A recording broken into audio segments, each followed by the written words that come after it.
तर ड्रोन वापरल्यामुळे तुम्हाला असा फायदा आहे की ते आता वाढलेली पिके घ्या, मका घ्या, डोक्याच्या वरती गेल्यानंतर तुम्हाला स्प्रेइंग करणं खूप क्रिटिकल जातं. किंवा तुमचं सोयाबीन असो, सोयाबीन मध्ये जर तुम्ही जर ती ह्यापर्यंत असतील, पण जर सोयाबीन जर पिकाला जेव्हा फवारणी करायला जाते ना, तर त्याच्यामध्ये साप वगैरे असण्याची शक्यता, माणसांना धोका निर्माण होतो. आणि उंच वाढलेल्या पिकांमध्ये तर तुम्ही जाऊच शकत नाही.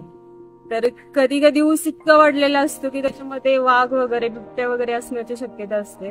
तर त्यामुळे आम्ही ड्रोनचं फवारणी म्हणजे शेतकऱ्यांना करून देत असतो.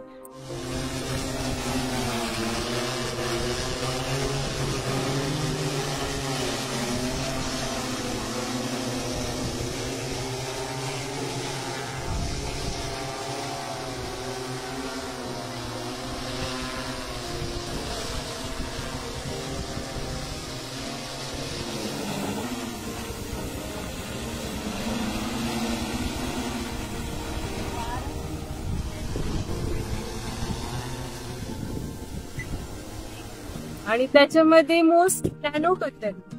तर नॅनो खतामध्ये नॅनो युरिया येते आपली, नॅनो डीएपी येते, सागरी. हे जर तीन जर वापरलं तर तुमची जमिनीची धूप कमी होणार आहे. आणि जे पिकाला तुम्हाला जे पोषण तत्व आहे ना, तर ती वरच्यावर तुम्हीच भेटणार आहे. आणि ऑब्विसली मध्ये वाढ होणार आहे. आणि जे तुम्ही ग्रॅन्युअल खत देतात तर त्यामुळे तुमची जमिनीची धूप होते आणि जमीन जास्त असते किंवा मग खराबच होते म्हणजे. आणि ड्रोन वापरायचं म्हणजे तुमचा वेळ वाचतो. 10 मिनिटांमध्ये तुमचं 1 एकर क्षेत्र कव्हर होतं.